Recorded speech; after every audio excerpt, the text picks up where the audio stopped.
Hey you guys, it's Rushni of glamazini.com bringing you light and laughter per usual. How is everybody doing during the quarantine? Okay, we are all, well, pseudo quarantine depending on where you are in the country. I am in Missouri and we don't have any, what do you call it? What do you call it when they tell you don't go out at night?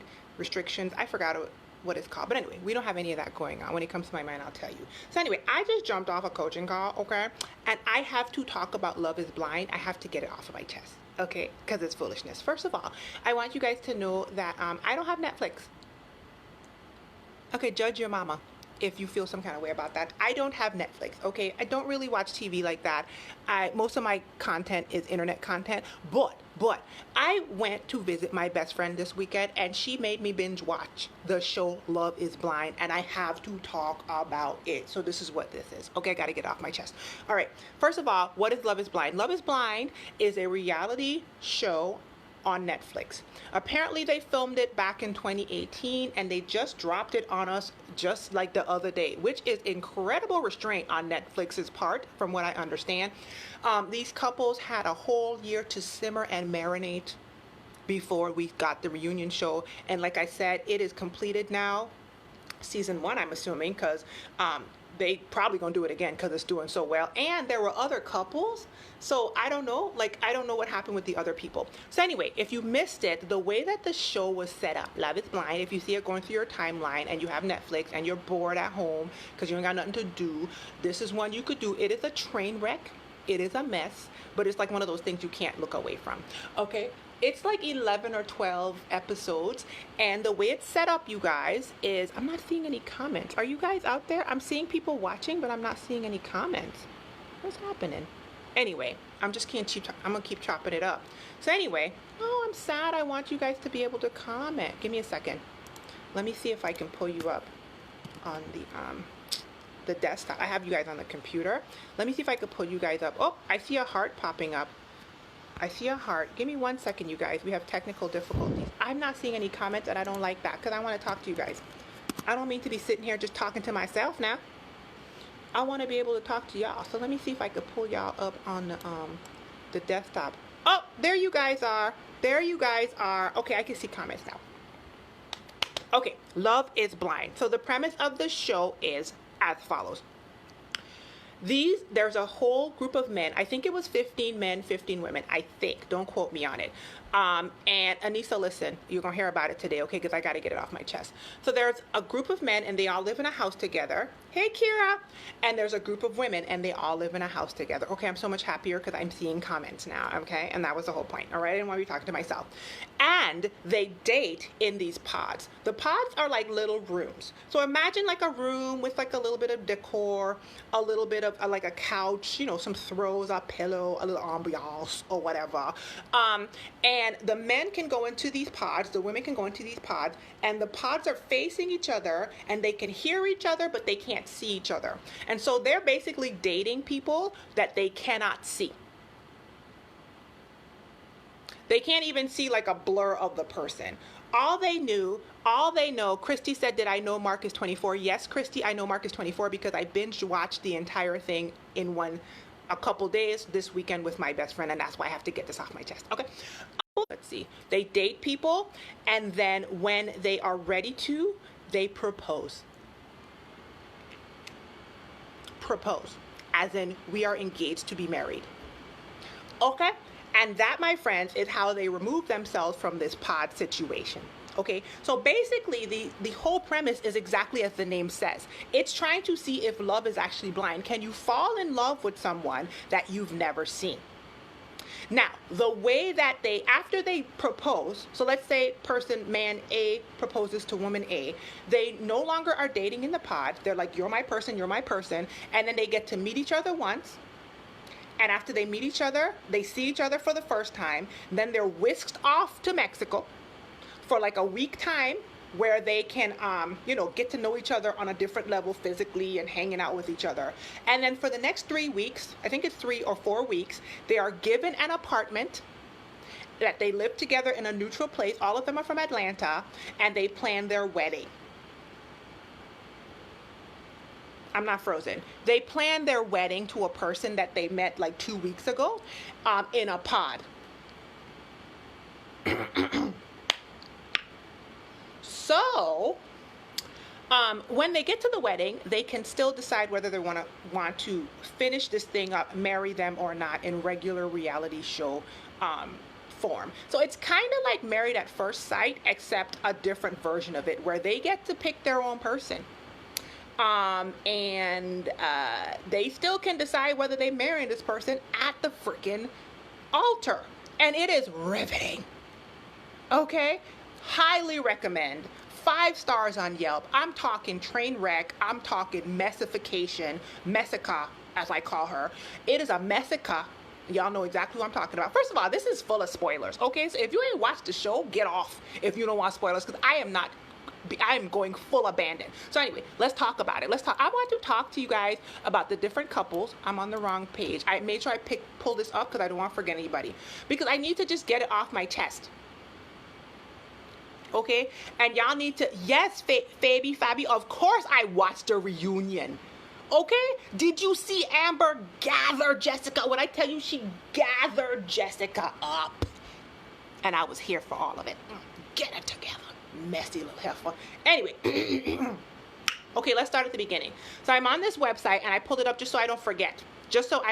Okay? And if you guys are binge watching it, make sure you watch all the way through to the reunion show, because there was a year from the last episode to the reunion show. So we really get to see, like, I love that they did that. I love that it wasn't just like marriage and then boom, 3 weeks later reunion show. It was marriage, go about your life for like a year and nobody knows any of this about you except your close people, and then a year later we get to see what happened to them.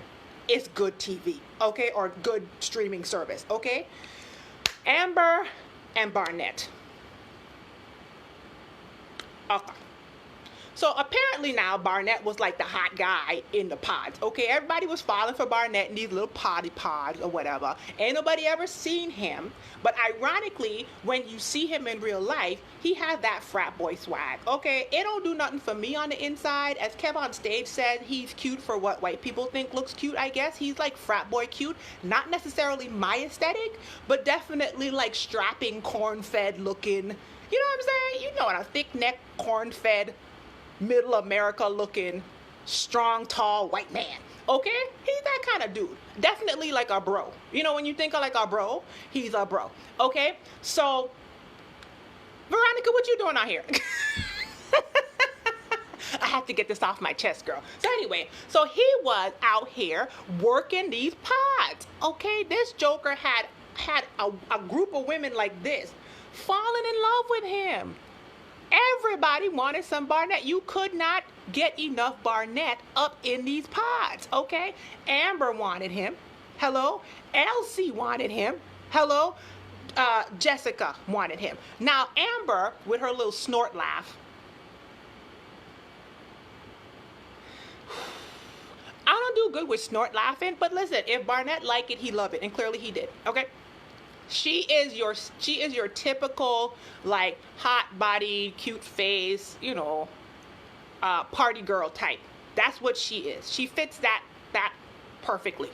And they hit it off on a deeper level. Now, the thing about these pods, you guys, is they were absolutely, like, going deep. When you don't have a cell phone, you don't have a TV, you don't have any other distractions, these people were catching emotions by, like, 2.5 days. They didn't know that person on Monday, okay? And by Thursday, they were ready to have babies with that person. And we gonna get to Lauren and Cameron. Them jokers had an ethereal, spiritual experience in these pods. And since we don't know what it's like to be without, like, our phones and all of that, listen, that love was like a flame of fire. So Amber and Barnett hit it off. Jessica and Barnett hit it off. Now let's talk about Jessica right quick. My best friend was watching this with me. She actually forced me to watch it. She made me binge watch it when I got there, and I have no regrets, okay? Jessica's voice annoyed my best friend the minute she spoke the first word. I don't know what the first word is Jessica said out of her mouth, but my best friend was like, I can't stand her. And I was like, well, dang, can you give poor Jessica, like, why are you being so mean to Jessica? But let me tell you something. That just shows how good of a judge of character my best friend is. Because if you watch the show, Hello, anybody? I I call her Messica. I ain't never seen more of a mess. If you see on my page, I posted that meme that said if coronavirus was a person, that's Jessica. She was a full mess. So anyway, her and her squeaky nasal voice fell for Barnett. Okay? Barnett was Mr. Hot to Trot. Amber fell for Barnett. And Elsie, apparently, Barnett said she was basically like the female version of him. So he was trying to decide. So he is juggling women like he in Cirque du Soleil in these pods, okay? Meanwhile, the women are back at the house and they talking about who they like, and all of a sudden everybody realized Barnett's a hot commodity. So it's just a mess, okay? Barnett's like, you know, telling this person he'll propose to them and kind of like retracting it and this, that, and the other. I don't know, y'all. I was riveted, but and the way they showed Barnett, they made him seem like he was a player at the beginning. But if you listen to what he said, he told them the truth. He never really was like, I absolutely will propose to you tomorrow. He never told Jessica that now. She wanted that to be the case. It was not the case, okay? He was like, I could, maybe, sort of. Like, he kind of had a lot of qualifiers in there. She took it as a definite. Her messy butt was back at the house all in Amber ear. And Amber never fell for the okie doke. Okay? Amber never fell for the okie doke. So anyway, long story short, Barnett eventually had to break it off with all of his little pod, I was about to say something horrible. I was going to say pod holes, but that's not nice. Jesus said don't say that, but I still said it, didn't I? Barnett had to break it off with all of his extracurricular women in the pods, okay? And then he had to tell Amber, I want to be with you. They skip out of the pods. They see each other. They both breathe a noticeable sigh of relief. When I tell you them doors open and the two of them saw each other, and it was a match made in frat boy party girl heaven. Okay? The way they both were like, whoo! Oh, thank God. Oh, Jesus. Whoo. Because both of them already said that they always go for like the hot person, the cute person. They're totally driven by aesthetics and what the person looked like. And so ironically, both of them picked their absolute type without sight unseen. Am I the only person that noticed that? They would have picked each other anyway. So anyway, that's Amber and Barnett. Now we're going to get into them. No, let's keep going with them real quick. They go to Mexico. They have they consummate their physical relationship quick. Okay? Because now everybody hot and heavy. Hot and heavy. Okay? And the whole time, Jessica still trying to weasel into these people relationship. And we're going to talk about that a little bit more later. Messy is not the word. Jessica, my best friend was so right. She was a whole mess. A whole entire package mess. Like if you went to the store, like if you had a pickup order from Walmart and you ordered a mess, she would show up at your house. A mess. Okay? She's steady trying to get a man that basically told her he don't want her. Ladies, let me tell y'all something. When a man tells you something, believe him. That man sat flat-footed in that little pod boot thing and said, no, I don't want you. I'm going a different direction. And for the rest of the show, including seemingly the reunion show, she was breathing down his neck. Girl. Thirst. Okay, parched? Just a mess. Anyway, let's move on from Amber and Barnett. I just love having you guys out here to talk to me about this. I'm actually on a women's health. They have all of them, like they have updates on them, like current things. Okay, let's move on, you guys, now. Lauren and Cameron.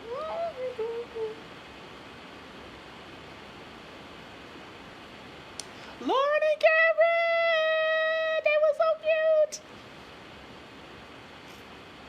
That's how they make me feel. Ooh, it's so cute!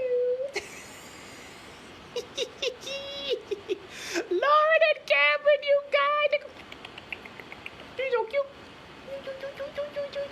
He's so loving. He's so cute. We're talking about... Oh, Shelly, we are talking about the show Love is Blind. It is on Netflix. I am wrapped with spoilers. So if you haven't seen it and you don't want spoilers, get out. Because I'm out here. I got to get it out of my brain, okay? Lauren and Cameron were the first people to profess their love. When I tell you them jokers took a hot 48 hours to fall in love with each other. They didn't listen. Them jokers didn't pass go. They didn't nothing. Do you hear me? Them jokers said, I love you. You love me. We're a happy family. Get me the heck about these pods. So they spoke to each other for like 2.5 days. By like day 3, they were weeping in the pods together, and they were like, "You're such a beautiful person. I want to spend the rest of my life with you. Get me out these blasted pods so I could touch upon you." Okay?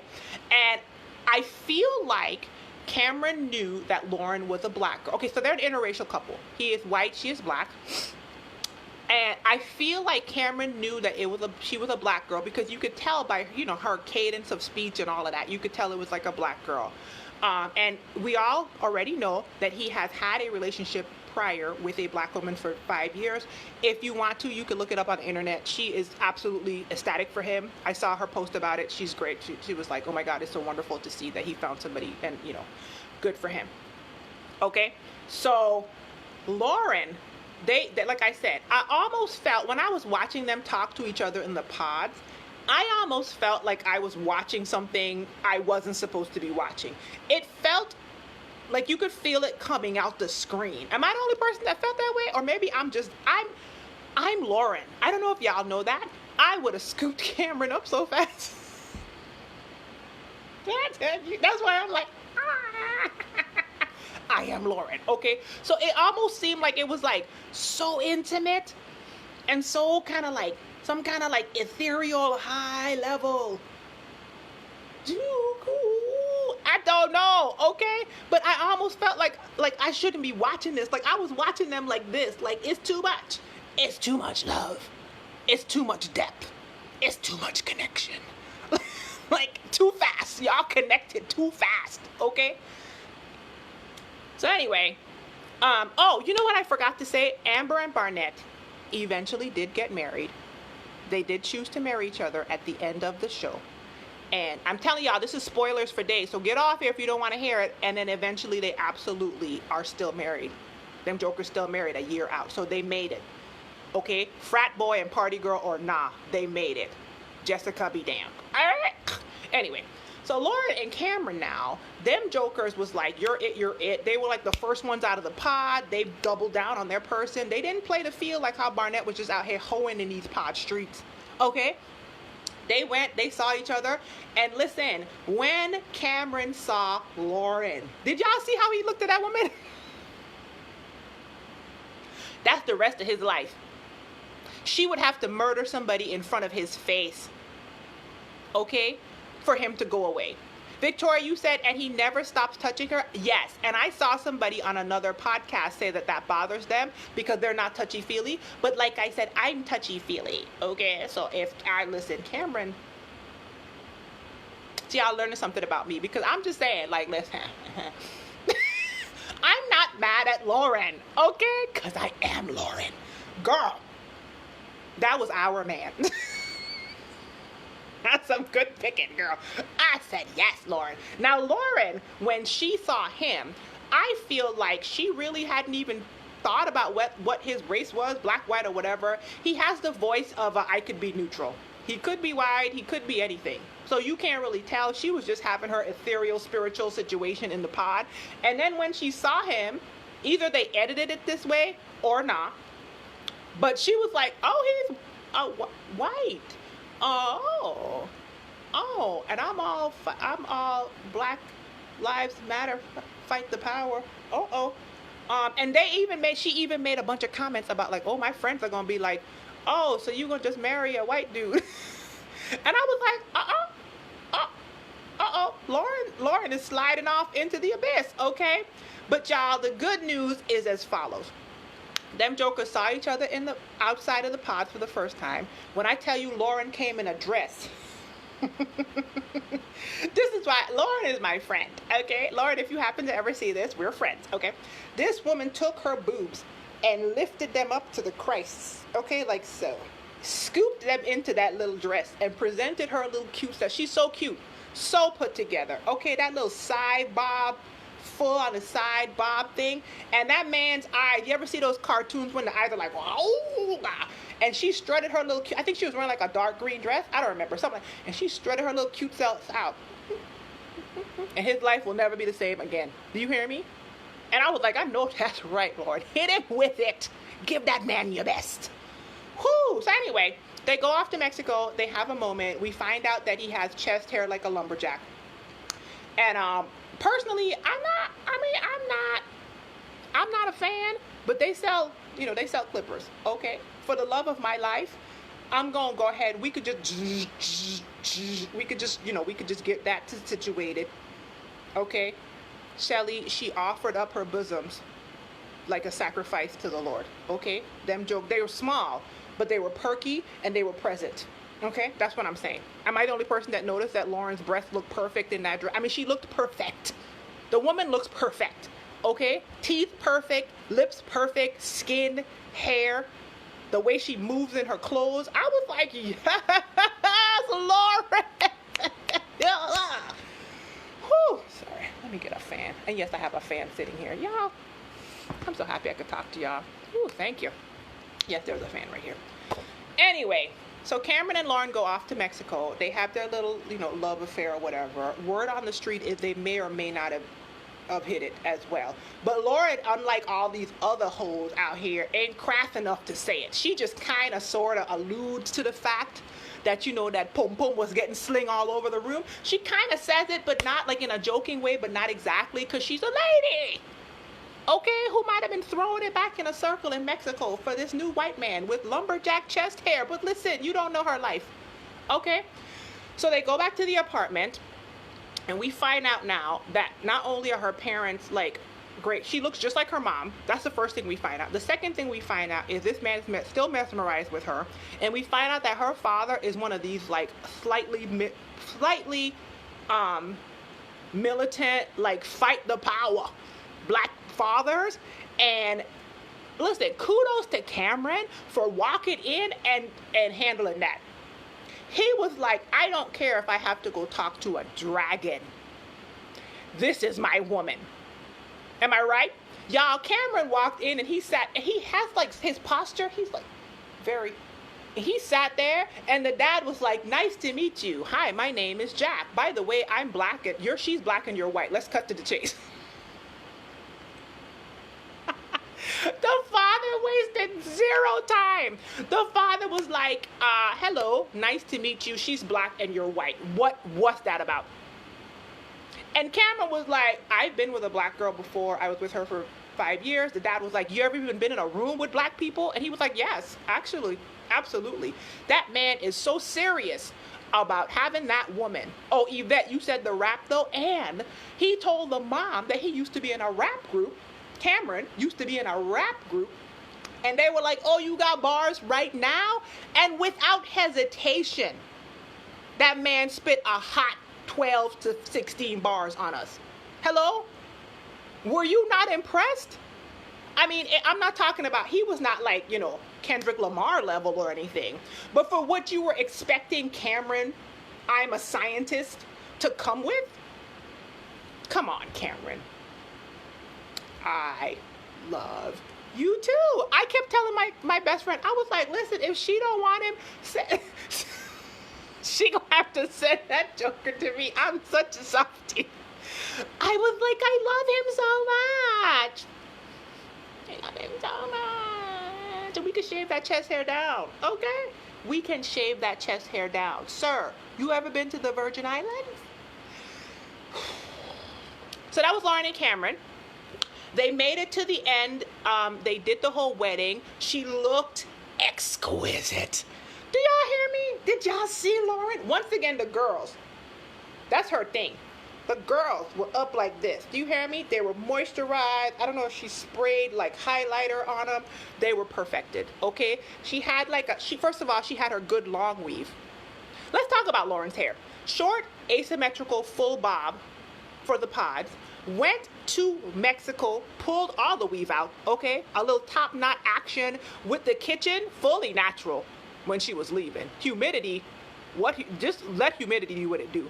Then she had the audacity to hit us with that hyper braided situation with the faux ponytail for the bachelorette thing so she could swing it around on us, swing a ponytail, hello? And then for the wedding, she pulled out the long weave, and Cameron was not fazed. That's how you know he's been with a black girl before. She had about 12 different hairstyles on that show. He cared not. He was in love with, she could have showed up bald. Bald or with a blonde fro. He would have been like, and what? This is my woman. Also, they ended up getting married. They were the other couple that ended up getting married. And yes, a year later, not only are they married, they are gleefully, okay, everybody grinning up in each other's face. They giggling. They just as syrupy. Okay. Yeah, she had a bonnet on in one of the scenes.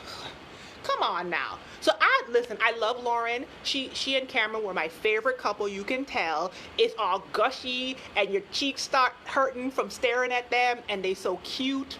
Okay, and he has a little ginger beard. It's just so cute. His beard is red, and it's just, they look like they're well employed and hydrated. This man had a big old house, empty, a nice house too, yellow. Y'all know how I feel about yellow. Waiting on a woman. I said, okay, Cameron. Lauren, don't be stupid now. I said, Lauren, don't be stupid now. Don't let this one slide through, because you ain't gonna get another chance, because this is a quality situation going on, Cameron. Okay? So anyway, those were my thoughts on Cameron, you guys. And on the reunion show, they slid right in and they were happy as ever. The other thing I wanted to point out is, I don't know if y'all noticed this, but on the reunion show, they asked if anybody was surprised about the dating in the pods, like when they saw the people. Because remember now, all of the women were dating all of the men, and then eventually they kind of like locked in on their person, and all the men were like Lauren. All the men. Do y'all remember that? I think Kenny said, oh, well, Lauren, she was great. And then like Damien, Gigi's guy, was like, me and Lauren, we were making Star Wars voices. So I was like, Lauren was the hot commodity. Y'all realize that? It's just Lauren didn't pull a Barnett. Lauren probably could have pulled a Barnett because she had it like that. But she was all eyes on Cameron, and she was out them pods in 4 days flat. The Lord is her shepherd. She saw what she wanted. Okay, let's move on.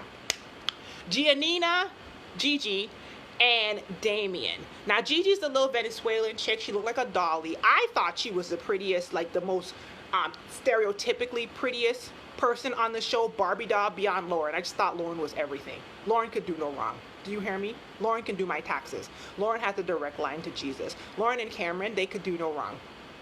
Okay, that's how I feel about them, and don't tell me nothing different. I don't want to hear nothing different. If you know them in real life, I don't believe you. Okay, let me have my mystery and my imagination. So Gigi was she was a cute little, like, you know, Venezuelan girl, always put together, okay?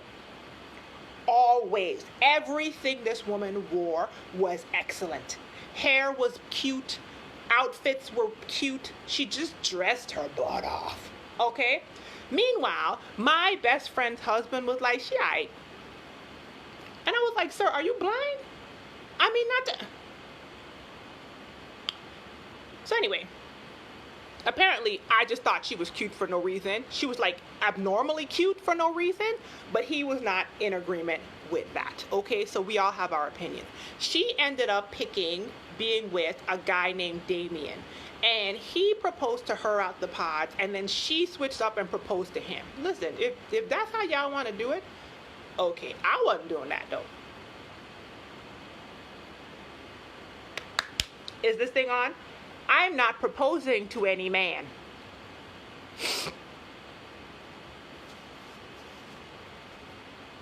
That was just for effect. I don't have the Rona, I promise. I'm not doing it, okay? Because I don't want a man that wants me to propose to him. Not that he wanted her to propose to him. That's just not the man that's for me, okay? So if you expect me to drop down on one knee, y'all know how y'all see that. I'm like, listen, I'm glad y'all found each other. I'm 43 and I was born in 1976. So call me old if you want to. But if you want me to propose to you, I'm not for you. All right, let's move on. So anyway, they have their little situation in the pod. They come out, they see each other, they love each other. They're like, oh my God.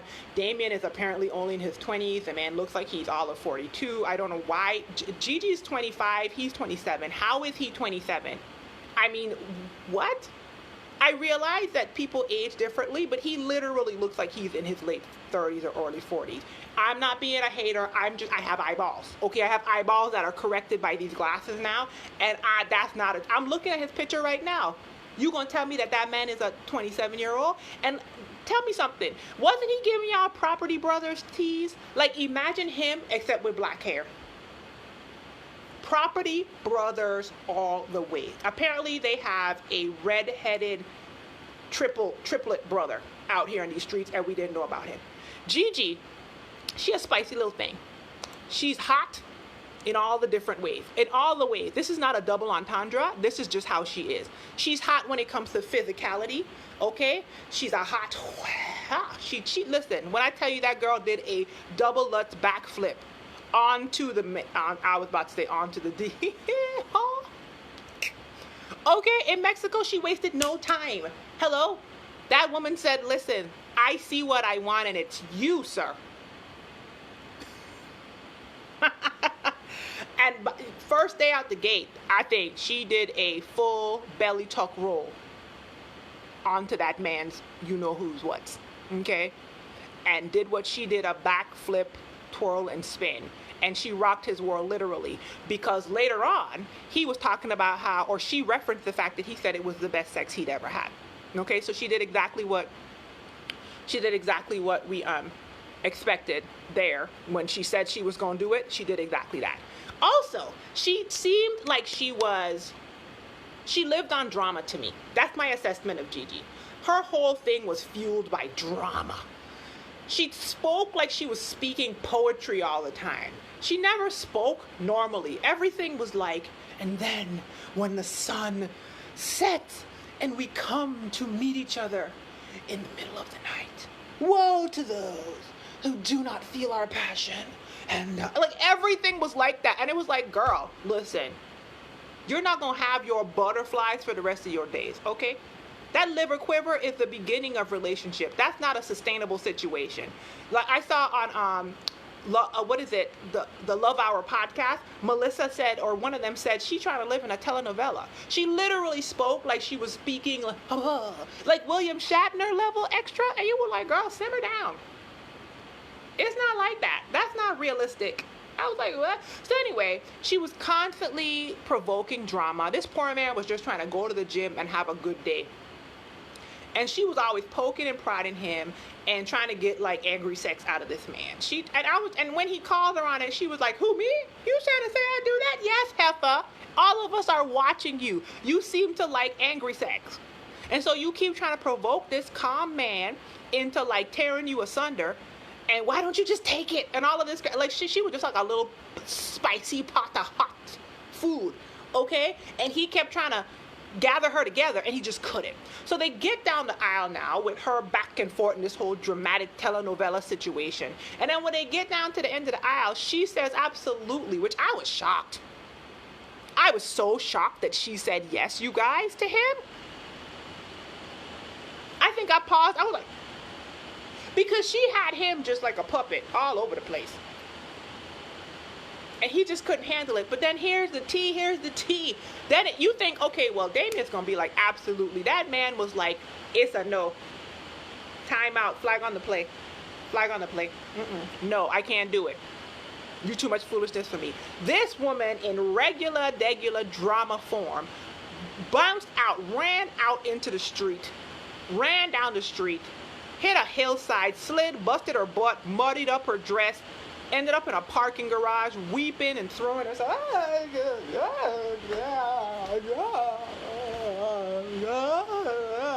And then her mama gonna come down there talking about, you should have been the one to say no.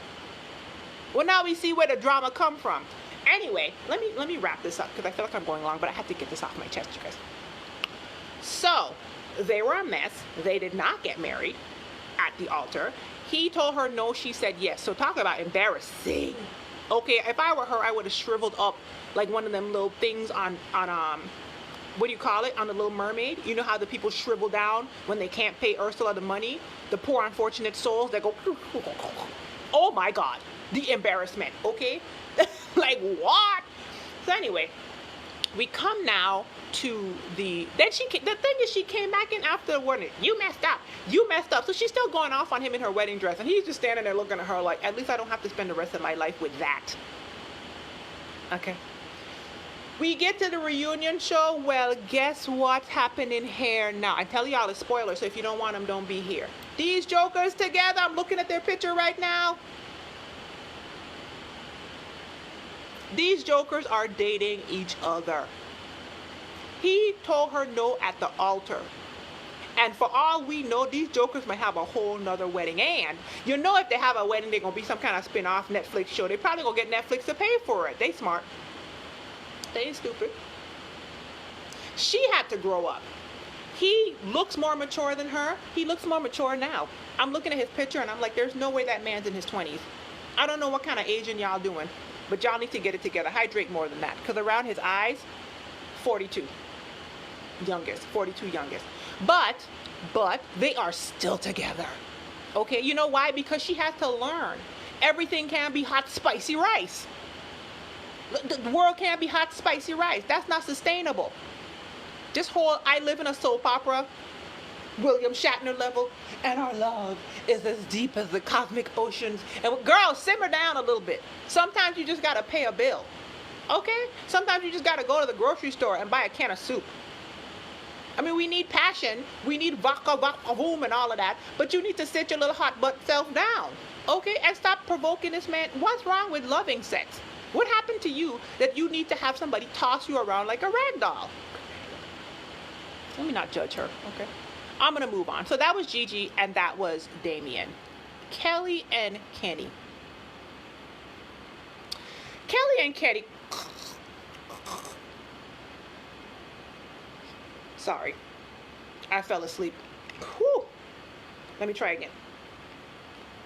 Kelly and Kenny.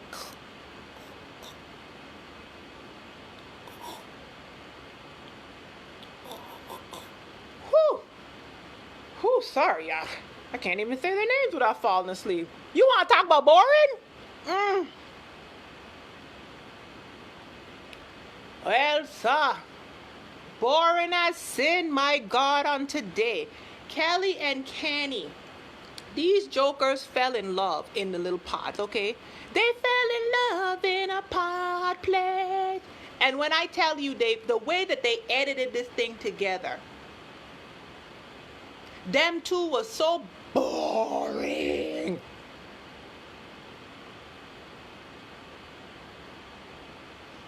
Whoo! Anyway, they fell in love. We're going to wrap them up because the spicy part's at the end of their whole situation.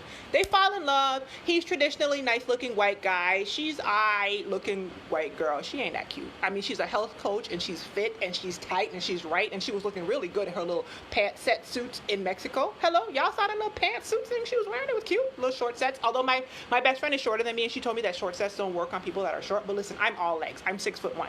Okay, so listen, that little short set Kelly was wearing, it was awesome. But like on a scale of 1 to 10, Kenny was definitely like, once again, your mid-America, like professional looking, ginger cute guy. Okay, like cute guy in the office with a strong jawline and a beard. Okay, like, you know, a seven. Okay, and Kelly, she was alive.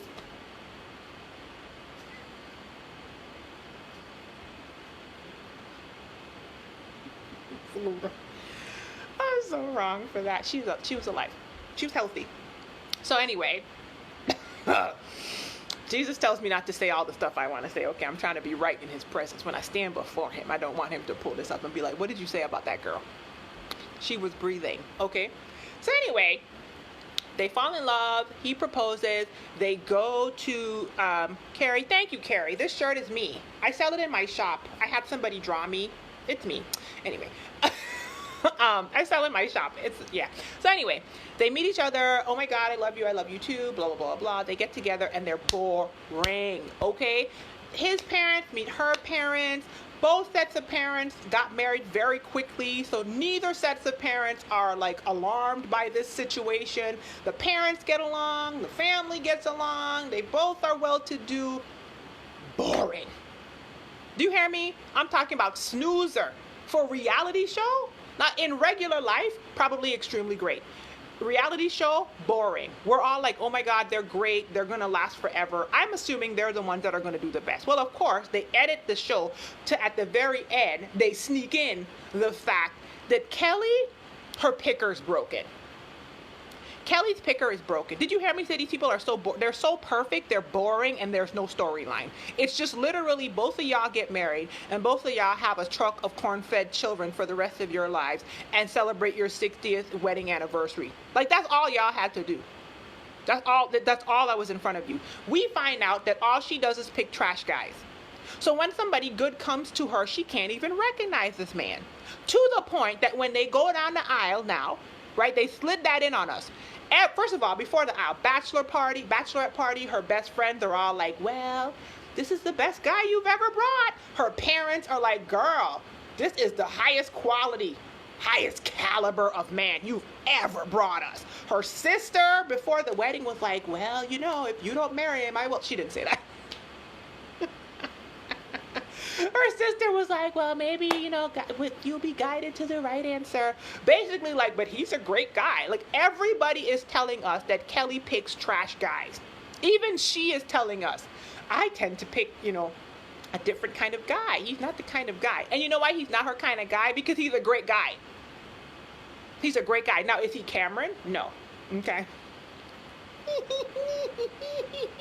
Cameron, I love him. Okay. But no, but he's a great guy. So they go down the aisle, and this heifer gonna say no to Kenny. This is the problem when you out here driving Geo Metros your whole life, and somebody gives you a Bugatti. You don't even know what to do with a Bugatti, Kelly. These people served you up a Bugatti, man. And you went up there and said, I prefer Geo Metros. Trash. Okay. So she tells the man no. And in normal form, this man is so composed that he turns around and even is protecting her. Like, I appreciate you guys coming out. I'm so happy that I got to have this experience with you guys. I'm so sorry that it went this way. And Kelly's mom turns around. The girl's mother is like, oh my God, I love this guy. Which shows how trash her decisions are. Okay? And then poor Kenny, because he's not the most expressive. He's not expressive at all. They try to follow him around in the room because, of course, now they want to get spicy hot recording for this reality show. And he's just like, if you don't get that mess out my face. He was so crunk. And he was calm crunk, though. And you know, those are the most dangerous ones. It's not the GGs that are running out screaming and sliding down the hill on their booty. It's the calm ones like that you don't want to mess with. They tried to question him, but he was like, stop recording me. He was so calm. Stop recording me. I will not, that is not a good question. He was so calm. And because you know he was upset. That man was hot upset. Okay? And no offense, but I feel like he dodged a bullet. Because you don't want to have to deal with that mentality when you're that level of person. When you're a Bugatti type of man, okay? When you're a Hellcat level man, okay? When you're a Lexus level man. Hello? Okay? You don't want to have to deal with this lower level type of stupidness going on. You would have had to deal with that for the rest of your life. And you know, we get into Jessica, so you know. You would have had to deal with that for the rest of your life. Anyway, reunion show, please. Kenny's already booed up. Kenny is already booed up, and he was calm as ever. Kenny was like, and I used everything that I learned in this trash relationship with this stupid heifer to make my current relationship better. The end. And I was happy for him, okay? Because that's a quality man, and she's trash. Meanwhile, she's still single. Big surprise. I mean, were we shocked? Like, when your mind, the battlefield is in the mind, humans, okay? So anyway, that was Kelly and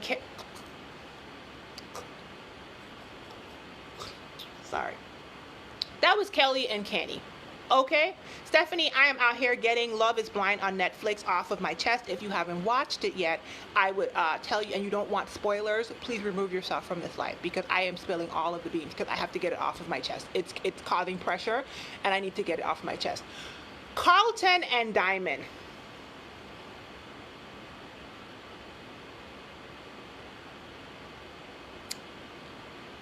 Carlton goes into the pods and he hears Amber talk for a few minutes. He is so rude. He just walks out of the pods. Clearly he cannot with Amber. He cannot. Okay? Him and Diamond fall in love with each other in these pods. Carlton is an excessively overdressed, overgroomed black guy. You know what I mean? You could tell. Skincare.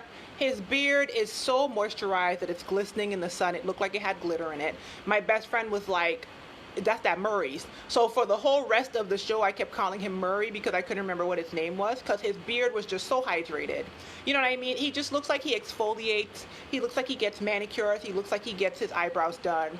And everything he had on was extra.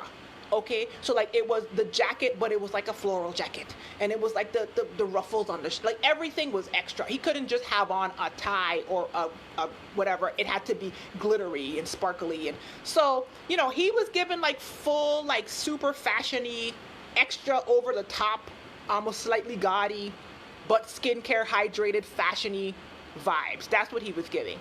Diamond, on the other hand, Diamond was coming off like your your regular old cool black chick. You know what I mean? You could tell she was a black chick by her voice. You could tell her mannerisms probably included a bit of this. You could tell she had done that before. You know, she had that cadence. She had that rhythm of the motherland in her tone. You know what I mean? It went down, the noises didn't come out from up here in her nose. You know what I mean? The noises came from down in her chest. Like the drums of the ancestors. So you know it was a black girl, right? There's no way you were coming out of that pod and you thought you were talking to a white woman with her. There's no way.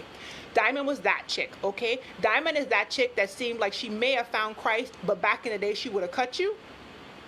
And if you look at her the wrong way, might have cut you right now. That's who Diamond was. Diamond, we all have that friend. Now, the one thing I had about Diamond that bothered me, and I found out later that it was bothering everyone else, was her wig.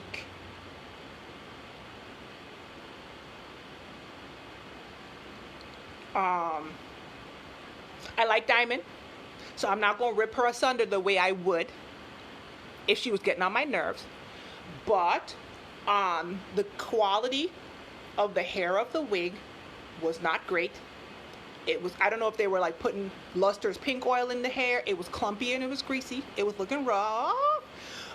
The wig itself, the part, was plucked to oblivion, too wide. Okay, come on now, black girls. Y'all know how to, it was plucked too wide. It was plucked to oblivion. Okay, yes, Candace, you said it right. It was over plucked. Okay, I looked, one time they zoomed in and I saw Moses and the Israelites coming through the freedom in there. It was a lot. And then it was too far back, with absolutely no extra hair pulled out in the front to help to like work on the hairline. The lace color was a little lighter than I wanted it to be for her, or maybe it was because it was over plucked. It was far back. The lace wasn't cut in a very nice, it was so many problems. The lace wasn't cut in a very nice way, and then on top of that, she had the audacity to just plop it right there on top of like a ridiculous set of baby hair. It was all bad.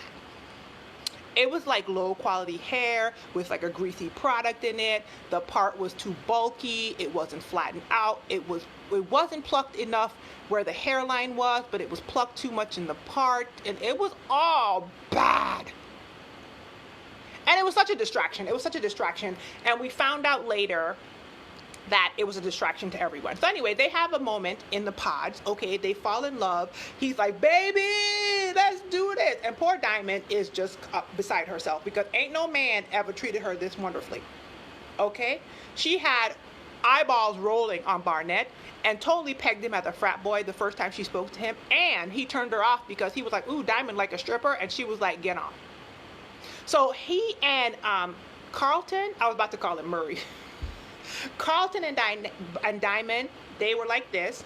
He loved her, she loved him. She's weeping uncontrollably because they had a connection. They see each other, it's great.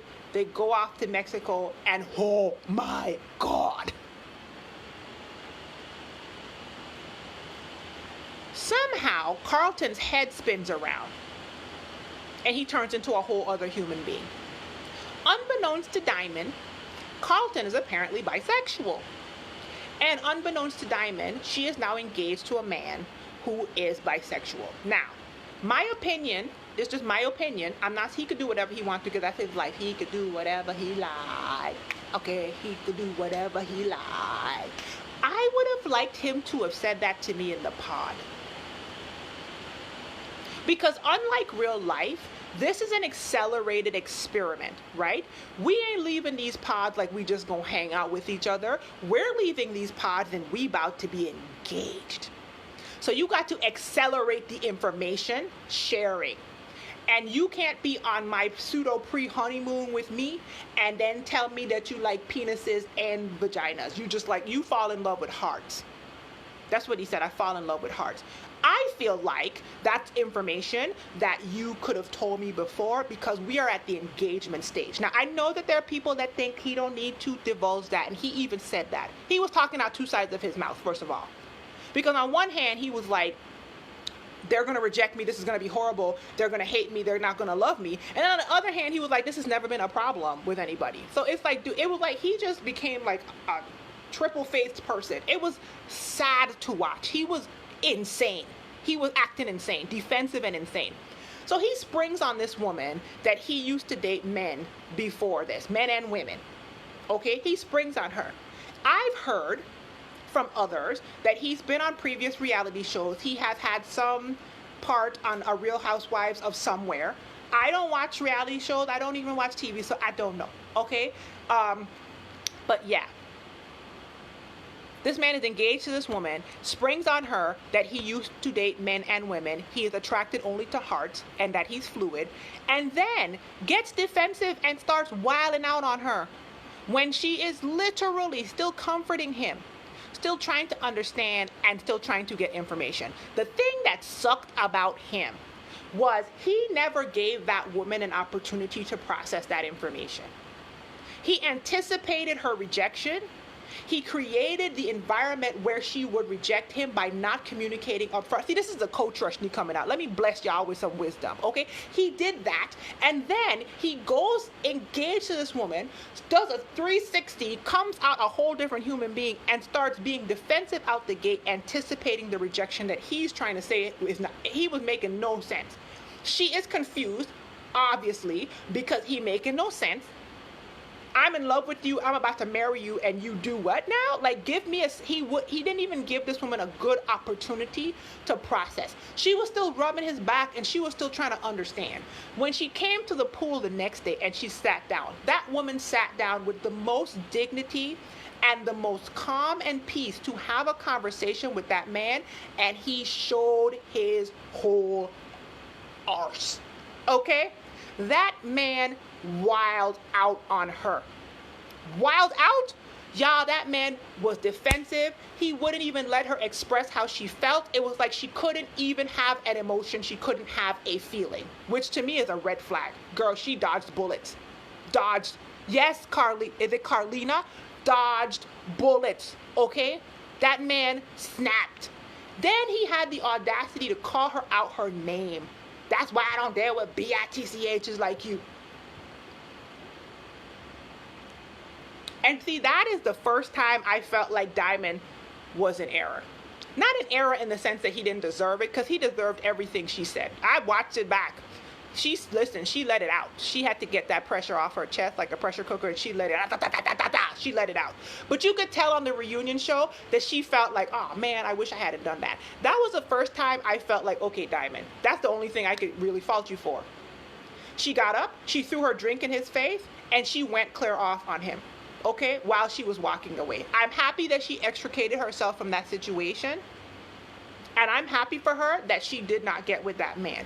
If you watch the reunion show, I think that since then, Carlton has had his good butt cheeks handed to him by the internet, and he felt some kind of way like the idiot that he was. I think people like me and other people were like, dude, you was tripping and you was clowning. He just knew he was right. He was so wrong. And on the reunion show, did y'all see that weird, like, get up and give her the ring thing? And I was like, that was weird. Like, the apology was fine. To get up and give her the ring thing, like, God bless you on your journey, sir. God bless you. I feel heartbroken for Diamond, though. I feel heartbroken for Diamond because I feel like Carlton wasted her opportunity to find love on that show. If you knew that you were all conflicted in your brain and twisted up, and you had all of these problems communicating your true self to people, and you were going to be this defensive mess, Because how you gonna go into a whole marriage with somebody and you can't be honest with them? Like what? Anyway, just trash. Okay, trash behavior. Trash behavior. But if you knew all of that, you should have left that woman in the pod and you should have let her find her another man. I saw another black dude walking around, and even if it wasn't a black dude, it might have been another Cameron in there. There were extra dudes. There were extra dudes walking around that we didn't get to find out what happened. Diamond could have found her some love. Okay, but instead, you and your little fancy jackets, your little overdressed, over moisturized, over exfoliated self, okay, beard looked like it got oils in it for days, all the oils. You wasted that woman's time when she could have found love. And she's not going to get to go back on that show. Well, I don't know. You never know. She's not going to get to go back on that show. Okay? Wasted her time. And poor Diamond and Carlton, they didn't even make it into the second night of the Mexico trip. They left. They left Mexico. They left. And the next time they saw each other, apparently, was at the reunion show a year later. Okay? A year later. And now, you guys, for the coup de grace. The coup de grace, the things that's been getting under everybody's skin, and then I got to finish up and go back downstairs. Jessica and Mark. AKA Messica. Messica. Mark is a cute little Mexican guy, big old eyeballs, 24 years old, very naive, easily falls in love, family first, slight mama's boy, but now it wasn't overbearing. Jessica was trying to make it overbearing. It didn't seem overbearing to me. I think she read too much into his words. Who's looking for love, comes from a culture where family is important. People get married young. His mom got married when she was 18.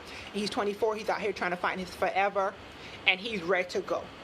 Jessica is a mess with blonde hair and a big forehead. Jessica is a mess with blonde hair, and she's 34, she's professional, and she has a lot of issues, and she's constantly spewing her issues on everybody else. She's one of the 3 women that fell for Barnett at the beginning of this, when I was giving y'all the recap, and she's one of the 3 women that just swore to God that Barnett was going to choose her, to the point that she shysted Mark, who was the person she had a connection with at first. And poor Mark was just like a little doggy behind her. I gotta have Jessica. And she was like, it's not you. And then she goes back to Barnett and she's like, you want me, right? And Barnett was like, no. And then she goes back to Mark. So Mark got her little, I don't want to say sloppy second, but Mark was like an afterthought. Like, oh, well, I guess the person I want isn't going to choose me, so I'm going to get somebody to choose me. So she basically led poor Mark along, went and met the man, and then the whole rest of the show, Mexico and all of that, was talking about how he doesn't look like she wants him to look, and she's still talking about Barnett, and then every single time this woman got drunk, out of the abundance of her heart, her little messy self speak. Now, mind you, Barnett is engaged to Amber, and they are happy with each other. Jessica is behind this woman's back in Mexico, behind this woman's back, asking if he's sure he wants to be with Amber. Amber is sitting right there. Amber doesn't even notice until she sees the show. Okay? And she is just a mess. Jessica is throwing herself at this man. She is just drunk, nasty, messy, and ignoring Mark, who is her whole fiance. Poor little 24-year-old boy. Every time she said something, he would be like, okay, okay. And the thing that annoyed me the most is the day in Mexico when they came back to the room, you guys, and he was like, oh, you're second to none. Like, he was trying to give her a compliment, and she took it the wrong way and ended up telling him that she thought Barnett was sexy and hot. What? When I tell you, if I were Mark at that point, the way I would have stood up and walked off that show like Diamond. And speaking of Mark and Diamond, I'm not the only person that thought that, right? I'm just saying, Diamond looking for a husband and Mark looking for a wife, okay? I don't know how Diamond feels about Mexican, but hello? Come on now. She's got to cross the border. Girl, get you some. What? Diamond? Come on, girl. I'm saying, I know you thought about it. Listen, girl, don't play. Anyway, you had to have spoken to Mark a couple times in them pods, okay? You might want to pod it back up with Mark, okay? Because both of y'all had the audacity to go on a show like that. You have something in common with each other. Anyway, long story short, Jessica's like, okay, now I'm all in on Mark. Meanwhile, I'm watching this show. I'm like, that woman is, listen, if Barnett called her today, she would have dropped Mark like a hot rock. She was like overbearing. A lot of people couldn't stand her voice. I didn't have a problem with her voice. I mean, it was nasally and it was, I didn't have a problem with it. But she was just leading Mark along. Poor Mark was just willing to take whatever she dished out. And she was so hot to trot for this other woman's husband, well, fiance at the time. And she could care less. Even at the bachelorette party, she's drunk and she's in Amber's face, like, I wasn't gonna take your husband. I love you so much. And Amber, as drunk as Amber was like, yeah, because if you try to, I would break your face. Amber was not playing with her. Amber said Barnett and bust from the beginning, and Amber meant it. Okay? At the bachelorette party, she was like, death will happen to you.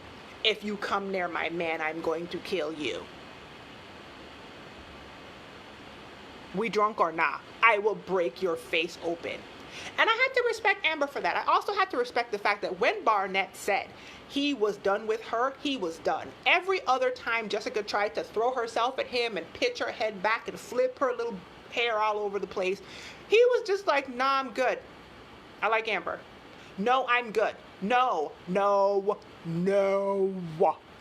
And it seemed like Jessica was the only person that wasn't getting the message. Meantime, Jessica is steady walking around telling everybody that there's a problem with the age difference between her and Mark, a 10-year age difference, and nobody cares except her. Mark doesn't care. Her friends don't care. Mark's family doesn't care. Nobody cares except her.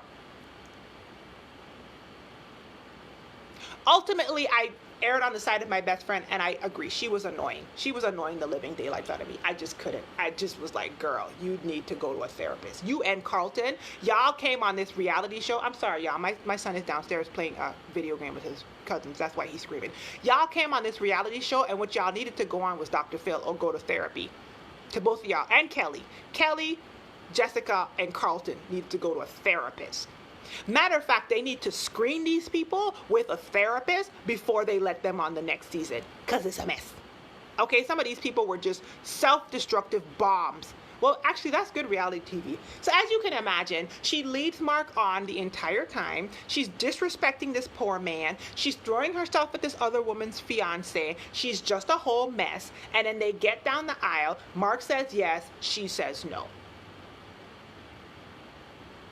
Not only that, I didn't like her wedding look. Her earrings and her hairstyle sucked. How about that? I thought her dress was super classy, but I was like, the earrings you chose and your hairstyle were hideous, and you could have done better than that. Sorry, I had to get that off my chest.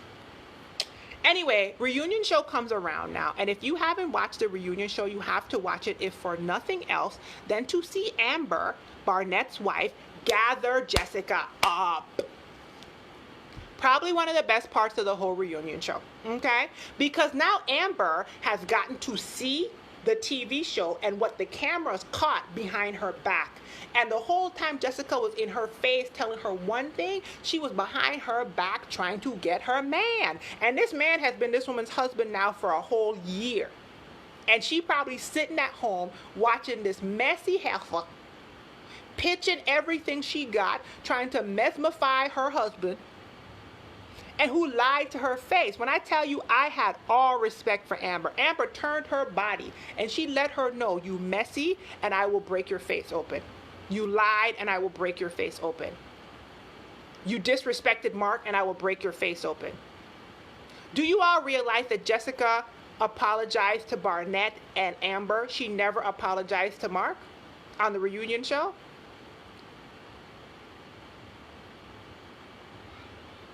Low quality woman. Yeah, low quality woman. Very bad. I felt so bad for Mark because his heart was just wide open and ready to receive all that Jessica had to offer, and she didn't have nothing to offer him. She was Team Barnett, and if Barnett had came in and stopped her wedding, she would have ran off with him. It was just a mess. And poor Mark, he was just so naive and wet behind the ears. Okay, so in closing, you guys, I just had to get all of that off my chest. If you have not watched Love is Blind, it is on. Siobhan, she apologized to Mark. Where did she apologize to Mark? I didn't hear her apologize to Mark on the reunion show. I heard her apologize to Amber and Barnett. I was sitting there waiting for an apology to Mark. She didn't apologize. She's talked to him, but I didn't hear no apology. Maybe I missed it. Okay. If she did, maybe I missed it. But I didn't hear no apology to Mark. And specifically to Mark for leading him on and wasting all his time. He's another person who I felt like his time was wasted, like Diamond. And if this person knew they were going to do all that, they could have done that. They could have done that somewhere else. He went on a show. He was looking for love. And if you were going to also participate in the looking for love stuff, that's what y'all should have been doing together. You shouldn't have just been picking him because he was there so you could have the rest of this experience. I don't know what that was about. And I just felt like she was extra trash for that. And out of all of the people on the show, Jessica and Carlton win the WTF award of the day. What the F was that? Jessica and Carlton. And I am not shocked by how they have been in relationships, like why they don't have relationships at this point. Because what was that? What was that? So anyway, y'all, I gotta go do stuff. I hope you guys are having a blessed and wonderful day.